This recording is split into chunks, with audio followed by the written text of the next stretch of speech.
Hey everybody, welcome to another Tempered Art commentary video. Anybody who knows me knows I am a huge George Michael fan, and this video is actually kind of hard for me to make because I could just talk about how much I like his music. But I wanted to share some information about his career and some of the things that he has done to influence the industry. He was born in 1963 and he passed away in 2016 at the age of 53 from heart failure. In 1981, he and a school friend of his, Andrew Ridgeley, founded Wham!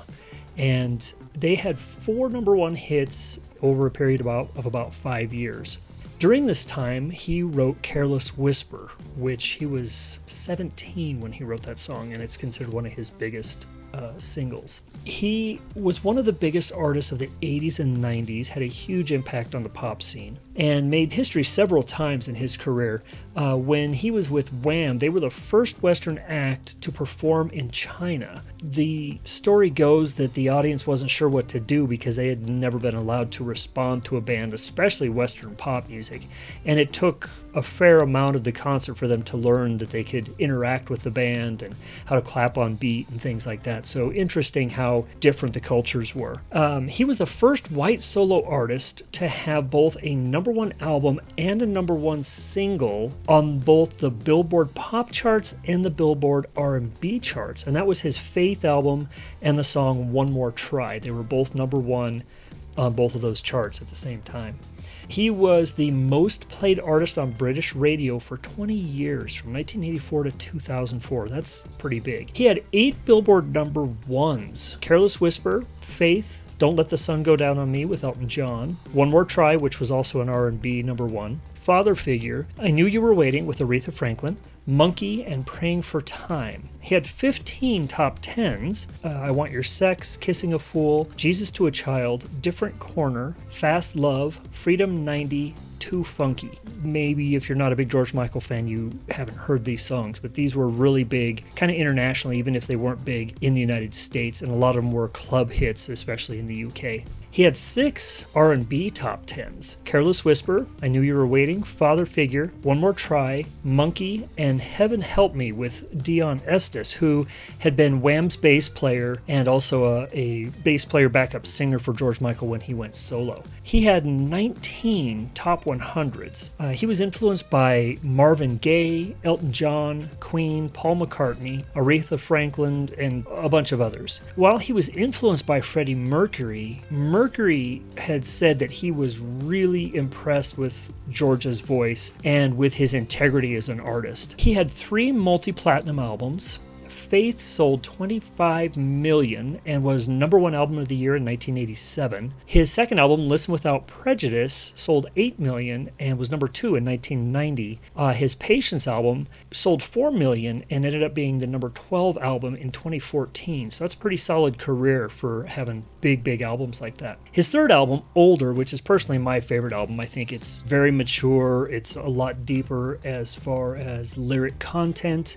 It's a lot more musically mature. It was the first album released on DreamWorks Records. Many people know DreamWorks as a film company. They did a lot of big animated films, but they also had a music branch, and that was David Geffen, Steven Spielberg, and Jeffrey Katzenberg. And they had joined forces to create DreamWorks, and then George Michael ended up being their first artist to be released on their music branch of DreamWorks, which later ended up being sold and fell under the Geffen Records part of the industry. He had been on several labels, including Virgin, Sony, and DreamWorks. In 1991, he founded Aegean Music, also Aegean Records, kind of depends on who you talk to and what you're talking about, which became the first European record company to adopt the Liquid Audio secure electronic music delivery system. Basically, there was the Spotify at the time. It actually came out 11 years before Spotify. And within that creation of Aegean Records, going to the business aspect of things, he also set many firsts with that. He created the first artist-owned and operated web portal. It was the first to allow fans to purchase merchandise on that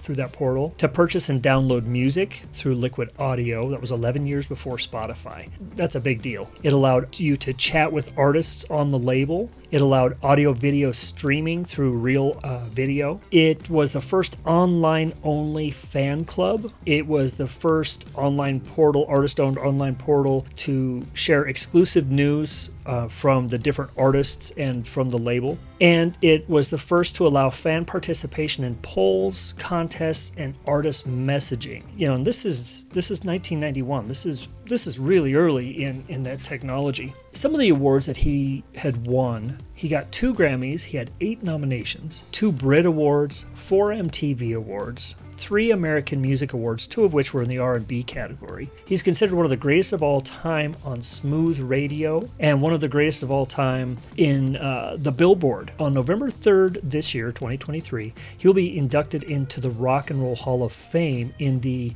performer category. And there are just a couple of criteria for that, but he'll be inducted into the performer category of the Rock and Roll Hall of Fame for his impact, innovation, and influence on the music industry and on youth culture as an artist. You know, a lot of people know Faith, a lot of people know Jesus to a Child, Freedom. There were a lot of his songs were really timely, whether it was on purpose or by coincidence. You know, when they were released, they were really part of the international culture. He really drew on artists over decades and decades of music. He loved Motown, he loved early rock and roll. You can tell that he was an Elvis fan by his look in the 80s. He also liked, you know, a lot of the British pop and rock, and actually performed with Queen for a while. He did some classic singer-songwriter covers. He had a big influence on the jazz kind of club scene, the Sinatra type stuff. Just a really rounded artist and really influential, especially in the 80s and 90s. One of my favorite artists, like I said earlier. One of the songs that really stands out as being a timestamp of George Michael's, and I don't know that it was done intentionally, but a song called Mother's Pride, and a lot of folks may remember that song being played during the Gulf War. It was originally released on Listen Without Prejudice in 1990, but it became kind of a theme song for the Gulf War in the United States. And a lot of times radio stations would play messages to the soldiers with that music in the background. If you don't know anything about George Michael, you don't know his music, check him out. He's really, really a great artist, really easy voice to listen to. He was also a really big philanthropist, gave a lot of money to charities without advertising it, which is really, really cool to hear when artists do that. I would love to know what your thoughts are on George Michael. If you know his music, what's your favorite track? What do you think of him as a songwriter? And also, I'd love to know what you think about these commentary videos. Help us grow. Give us a comment, like, share, subscribe. I hope to see you on the next one.